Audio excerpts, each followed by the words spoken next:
Thank you. Thank you. Thank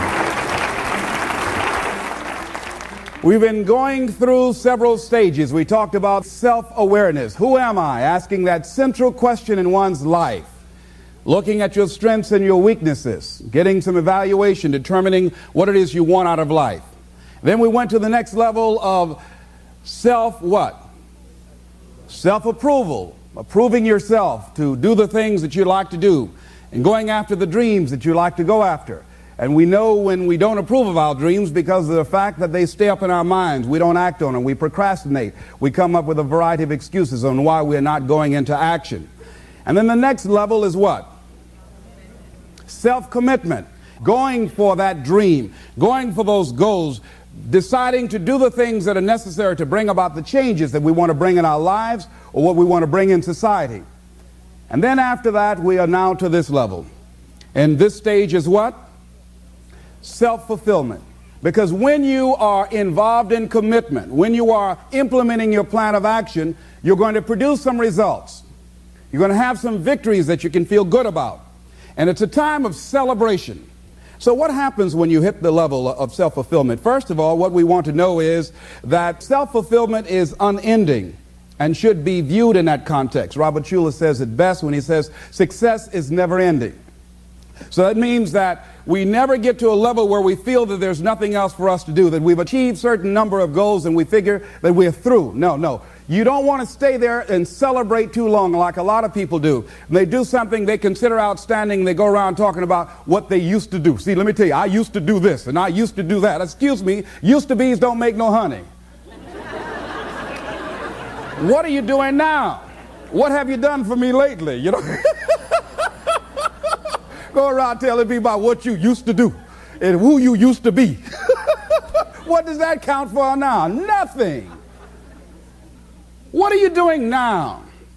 You're still here breathing. That means you've got some more to give. Doesn't matter how old you are, doesn't matter about where you are, doesn't matter about what you have, doesn't matter about what you've done.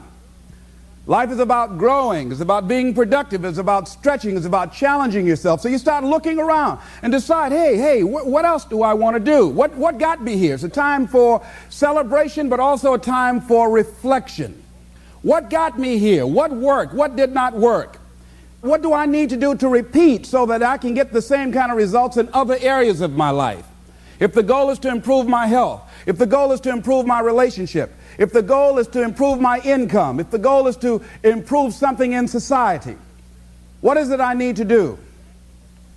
Now, don't get confused with what you do with who you are. Don't trip. Don't go on some type of ego trip about talking about how bad you are. None of us do anything by ourselves.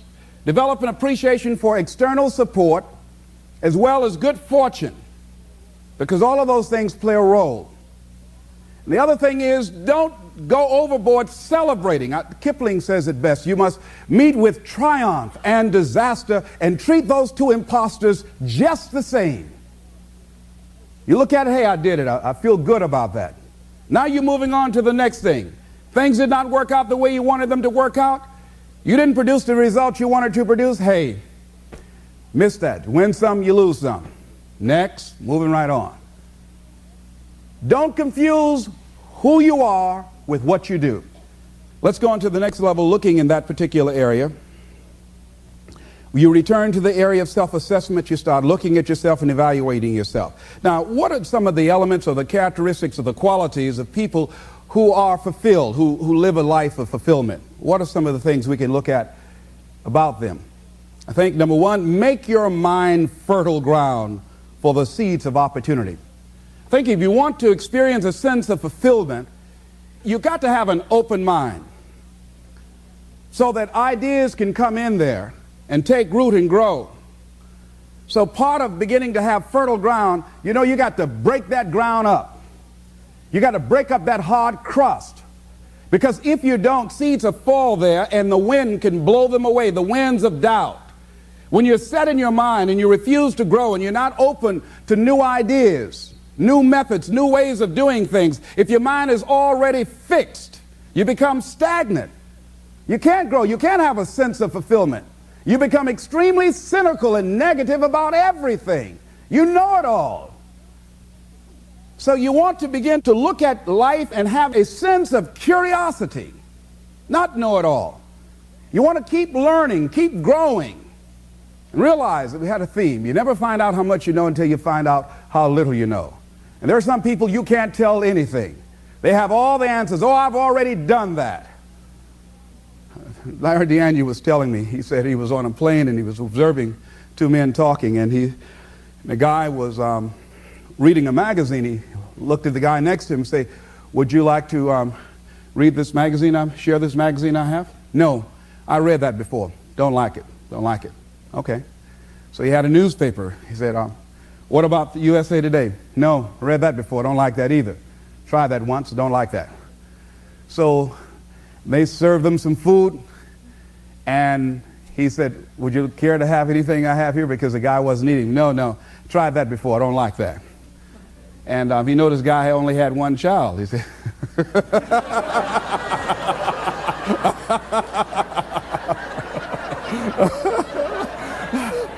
what Larry was trying to say is that a lot of people go through life prejudging things. How many of you don't like buttermilk? Raise your hands, please. How many of you raise your hands and never taste buttermilk, please? And I'm one of them. I just don't like the way it looks, all right? I might be missing out on something, all right? So many of us count ourselves out of things prematurely. You don't know what the possibilities are up in there. So you want to be open, you want to continue to learn, you want to continue to grow, you want to begin to know that there are unlimited ideas out here waiting for you to latch on to them. And if you don't take advantage of them when they come your way because you're so closed-minded, do understand somebody else will. And we've all had ideas that we did not act on and looked around and somebody else had the idea and gone with it. So be open and receptive. Next thing, in order to live a fulfilling life, become involved in life. Live your fantasy. Most people go through life not living their fantasy, sitting up in the bleachers, looking out on the field, looking out into the arena, wishing that they were down there, just fantasizing, seeing themselves running with the ball. I used to do that. I used to always see myself at a basketball game. 1 second to go, Les Brown comes down court. He looks to his right, looks to his left. He's the only one that can do it. Douche, the basket goes in. Les saved us, and people picked me up and carried me off. But I never went out and did it. Decide to live your fantasy. See, in life, you can go through life, you can come up with reasons or you can come up with results. You can come up with excuses or you can come up with achievements. You can go through life blaming or you can come up with solutions. The choice is in your hands, satisfaction or despair. We can choose that. So look at your life and decide what it is that you want to do that will give your life a sense of worth. Someone said that your life worth is measured by your accomplishments and not by your complaints. If you want to have a fulfilling life, decide not to make your life predictable. See, some people, their lives are very predictable. They got a little routine, they do that, and they follow that day in and day out, day in and day out. You don't get much juice and happiness out of life like that if you're predictable. You want to change it up. Variety most certainly is the spice of life. Here's something else. Want to create a greater sense of fulfillment? Challenge your fears. Challenge them. Look those fears in the face and take them on. Don't allow them to rule you. Decide that you're going to take some chances. A friend of mine by the name of Adrian, he said one day he decided to have a day of challenge. So he and a friend went to Cedar Point. So he's always been afraid of certain rides. So he said on this particular day, he said he decided that he was going to go on the most dangerous rides at Cedar Point. So they went around looking at all the rides, and so the young lady that he was with said, that's the one there. That's it. He said, why that one? He said, well, she said, I read about it in the newspaper. Said 2 people were killed last year on that. He said, yes, that's the one I want. That's the one, you know. So he got in the line and said it was a long line. They had to wait in line for about 2 hours. And Adrian said while he was in line, and as they started getting closer, He said he started doubting himself. Well, maybe I should not do this. Maybe. So she says, no, come on, get back in line. He said, no, I changed my mind. I don't want to do this. I don't have to have the most dangerous ride. He said he started visualizing himself being thrown out of this big ride, and his name on the front page of the newspaper after being splattered against a wall or something. So he just started saying, no, I don't want to do it. But his friend insisted, no, come on, Adrian. We said we were going to do it. We were going to confront our fears today. Come on, just stay in line. So he kept on. He said he was arguing with her the whole time. They got up there, and the guy said, okay, next. He said, no, I just decided to change my mind. She said, come on. She pushed him. They went there, and he got in the little seat, and they strapped him in. And as they began to move, he said, wait a minute, I want to get out. But it was too late. So they started taking him up. He says, oh, no, please, I got a bad heart. Let me out. And he was up there, and he was gone. He said he screamed all through that ride. His friend was laughing. Her wig came off. Before they finished, he'd lost his partial. When he got off, he was gumming it. Yeah?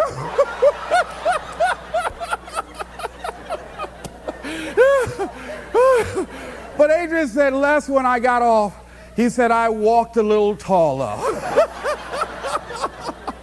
And he said he felt good inside. And one of the things he said, hey, it wasn't that bad after all. And we've all had experiences, things that we dread doing. And when we finally did it, we say, hey, it wasn't as bad as I thought it was going to be. Raise your hand if you ever had that experience before. Hey, I just thought I'll die if I did this. I didn't die. I'm still here.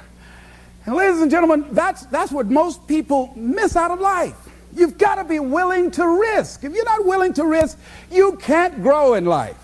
Life has no power when you're not willing to risk. Somebody wrote this, and it was given to me.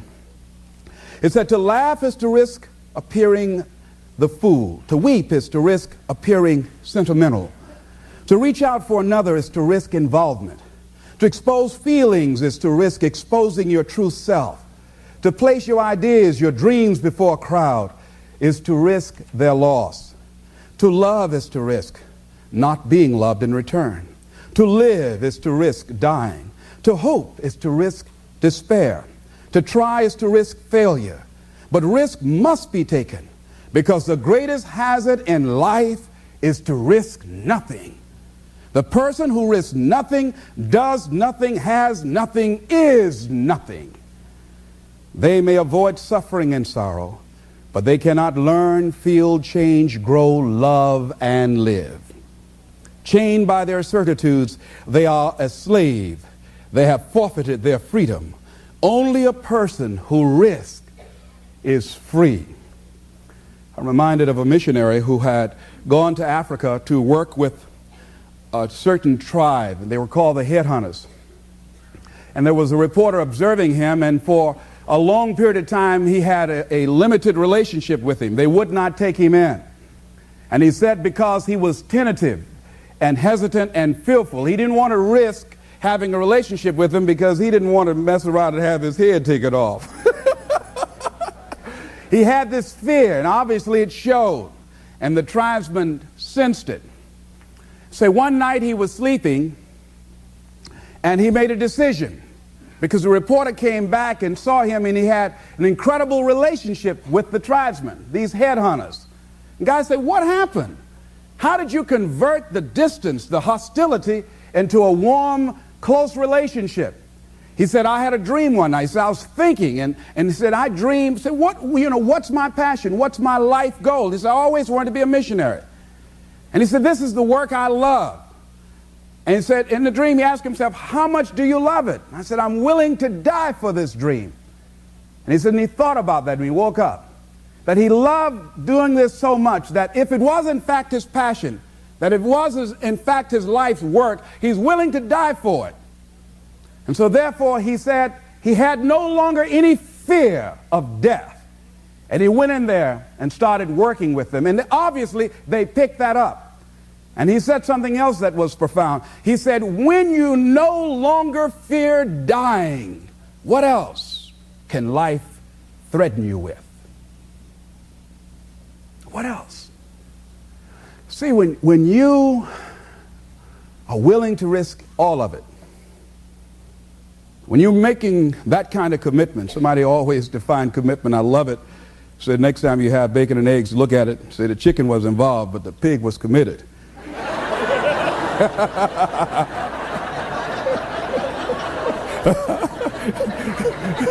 He had to give it all up. See, when you're willing to give it all up,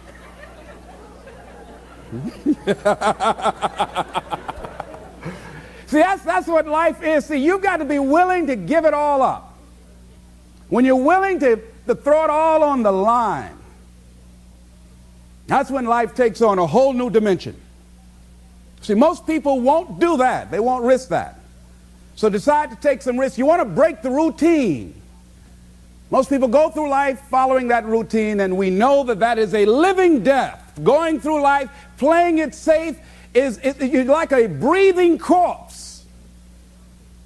Because the only way that you can grow, you've got to risk. The only way that you can become your best, you have got to risk. You got to challenge yourself. You've got to venture into the unknown. You've got to take some chances. Got to put you on the line. So in order to have that sense of fulfillment, getting out of your comfort zone, as you get out of your comfort zone, you expand your whole life. The more you do, the more you realize you can do. You expand your capacity. You expand your potential. You expand your horizons. You expand your vision of yourself and of life. You expand your participation in life. You're involved in life more. You'll get more out of life because you're putting more into life than most people. That's why it's so important that we're willing to take some risks. I don't know exactly what to do. It's okay. You'll find out. You either learn that you're going in the right direction or the wrong direction. And from that you learn. You'll get some feedback. The universe will tell you, where do I get started? Just get started. The universe will give you immediate feedback. Don't worry. You hit your head long enough, you'll get the message. Lose enough money, you'll learn real quick. Get enough knots on your head, it'll be all right. Here's something else. Choose to be happy in spite of life's challenges. In spite of life's challenges. Life changes every day. Sometimes things will be going your way. Sometimes things work well for you. Sometimes it won't work so well. Sometimes you'll have your health, you're feeling good and energetic, have a yes I can attitude, and there's some things that can happen to you in life that can take all of that from you. All of that can go. Sometimes you might be financially secure, and a sickness, one sickness can wipe out an illness. Life always changes. But you can choose in the midst of all of this that's going on to be happy in spite of it. In the good times and in the bad times, you can make a choice. Viktor Frankl, he talks about that. He said, the last of the human freedoms to choose one's attitude in any given set of circumstances, to choose one's own way. Douglas Matlock has a poem I love entitled, It's Fine Today. He said, sure, this world is full of trouble. I ain't said it ain't. Lord, I've had enough and double reason for complaint. Rain and storm have come to fret me. Skies are often gray. Thorns and brambles have beset me on the road. But say, ain't it fine today? What's the use of always weeping, making trouble last? What's the use of always keeping thinking of the past? Each must have his tribulation, water with his wine. Life, it ain't no celebration. Trouble, I've had mine, but today is fine. It's today that I'm living, not a month ago, having, losing, taking, giving, as time wills it so. Yesterday, a cloud of sorrow fell across the way. It may rain again tomorrow. It may rain, but say, ain't it fine today? Isn't that good? I like that. So even if a cloud of sorrow comes over here, ain't it fine today? Living in the moment, getting everything we can out of where we are in the moment where we are right now. Living in the present. The other thing is willingness to let people and things go. You want to live a life of fulfillment. You've got to be willing to let certain people go in your life, especially if they want to go.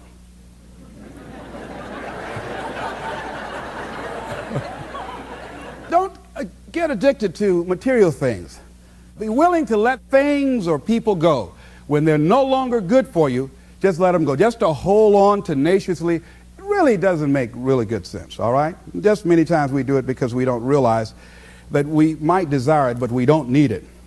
Next thing is face the truth about life and deal with it. And a lot of people, when someone in their life that they love very much dies, they allow it to take such a toll on them. They make themselves miserable, and they literally will themselves to die early because they feel without this person they have nothing to look forward to.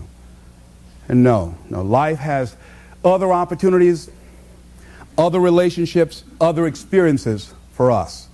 And the people that we love really want us to go on. Other thing is, things are going to happen to you. Here, in order to have a fulfilling life, knowing that things are going to happen, expect the unexpected. Whatever happens to you, use everything for your upliftment, learning, and growth. Everything that happens, use it for your upliftment, learning, and growth. In the midst of it, ask, what can I learn from this? What can I get from this? How did I end up here? What's the blessing in this for me? Ask yourself that, whatever it is. And don't let it go until you get your blessing out of it, because there's a blessing there. There's a lesson there. There's something for you in everything that happens to you for you to learn from that experience. Look at it, examine it, analyze it, dissect it, take it apart until it reveals itself to you. And then get what you need from that and move on. But everything that happens to you, I have a friend, she stutters, and I said, are you taking any special classes to stop from stuttering? She said, no. I said, why? Because it helps my business. I said, how? When I go in to somebody, I say, now, if you're busy, I'll come back because I stutter. And they used to say, oh, no, you can tell me right now. And then she say, well, this is my product. And she said, after she goes through it, and if they say no, she said, well, you didn't understand.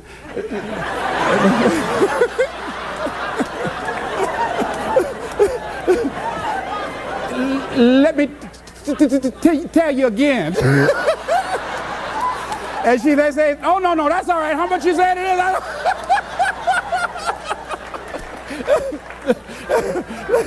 That's all right. Don't tell me no more. That's all right.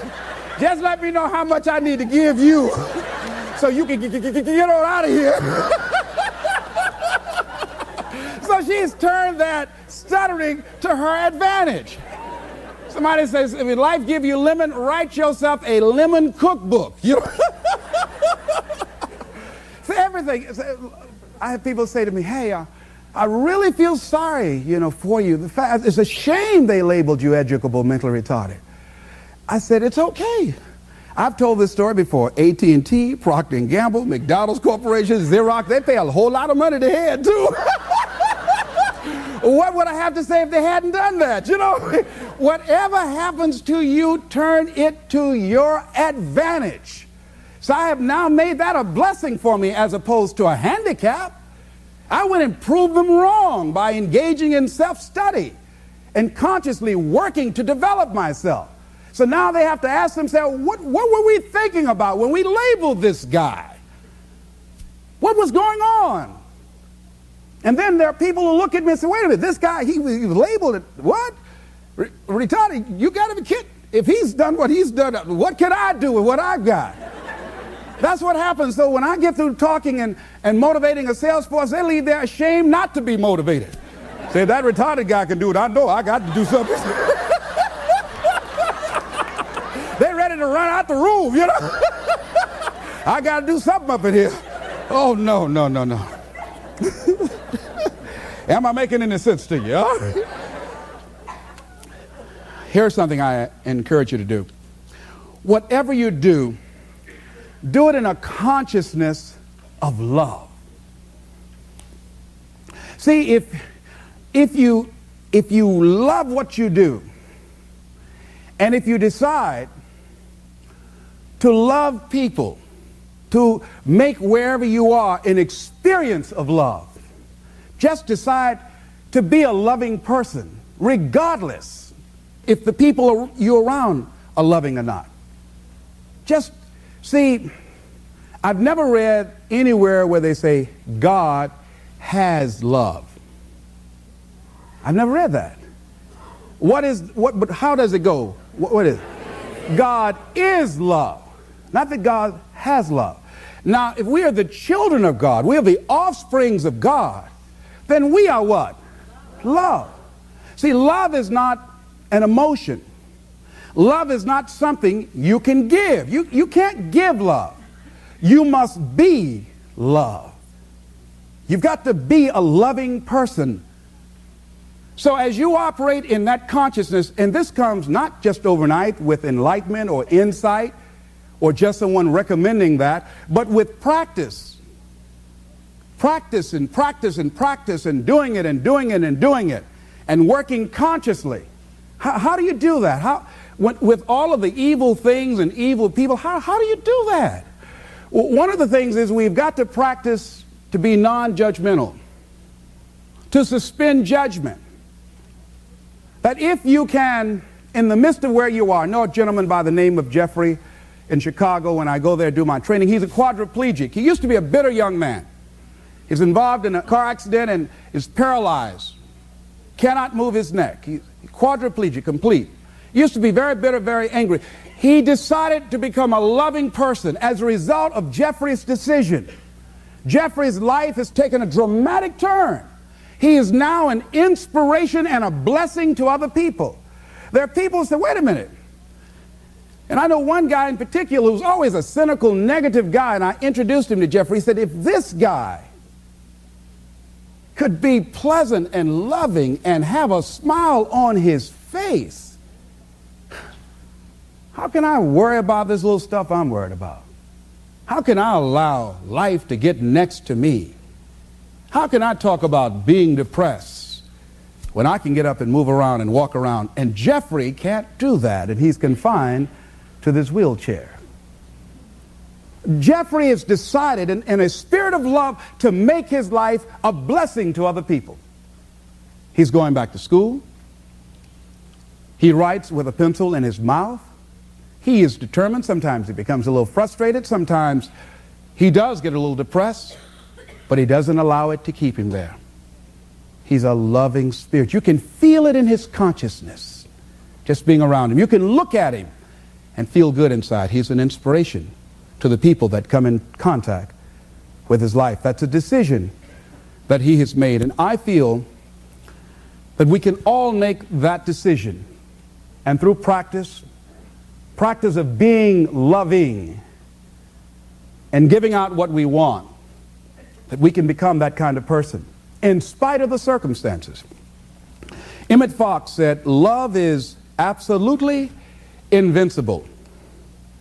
He said that there is no difficulty that enough love will not conquer, no disease that enough love will not heal, no door that enough love will not open, no gulf that enough love will not bridge, no wall that enough love will not throw down, no sin that enough love will not redeem.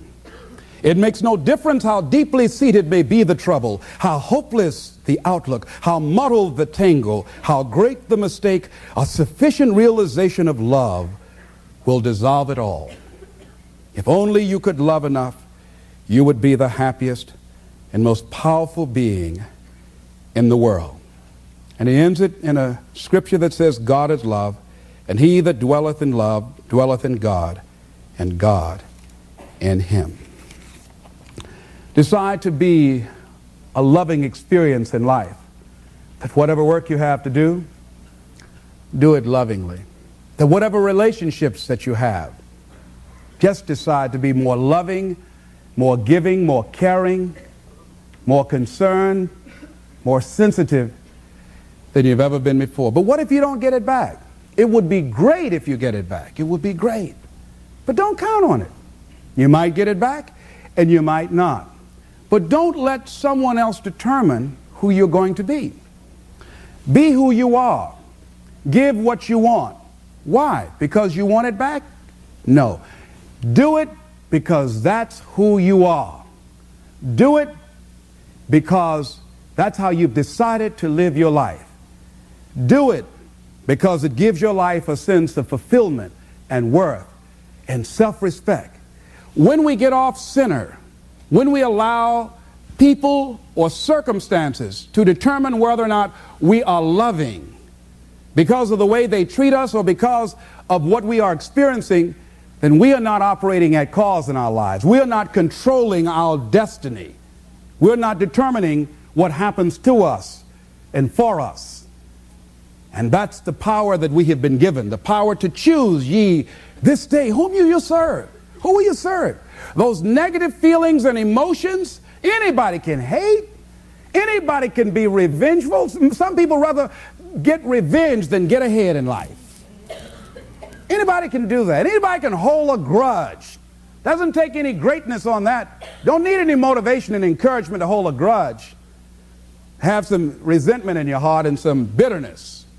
But the real challenge about growth and moving into your greatness, it's about being who you are, being true to you.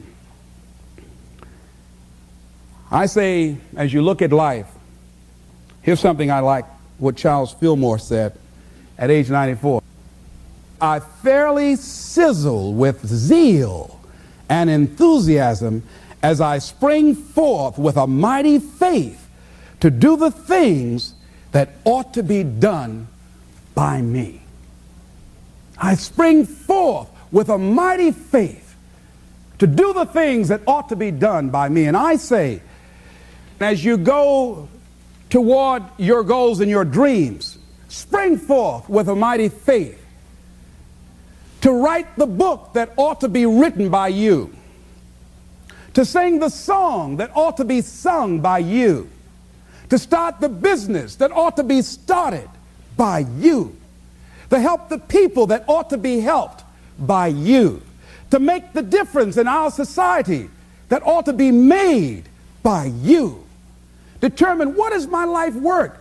What is the work that I ought to do? How is it that I can make my life a great experiment? How is it that I can make the contribution that I showed up to give? Something that when I go to sleep at night, I can feel good within myself and know that I've given life my very best.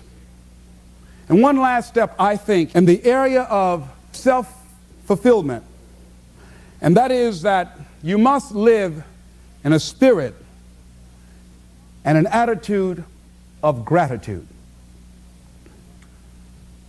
There's so many things, ladies and gentlemen, that we take for granted. So many things. As I look at my life, there are a lot of things I know I could have done, and I haven't done them, but I've also done some things. And I'm thankful. There are a lot of things that we need to be thankful for. There are big things, there are little things. I'm thankful for my health. I'm thankful for my children. I'm thankful for my mother. I'm thankful for you.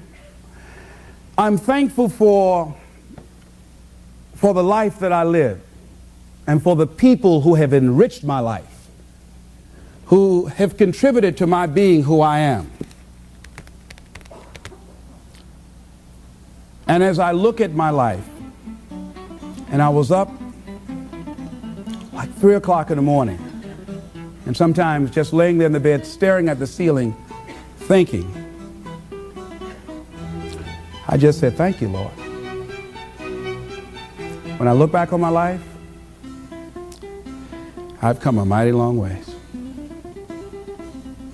And even if I don't reach my goals. I'm thankful. Thank you very much.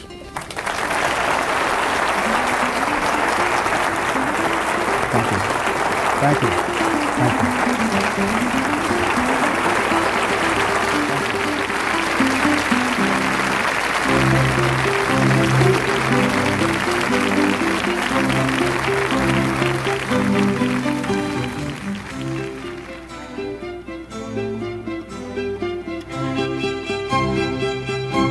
Thank you.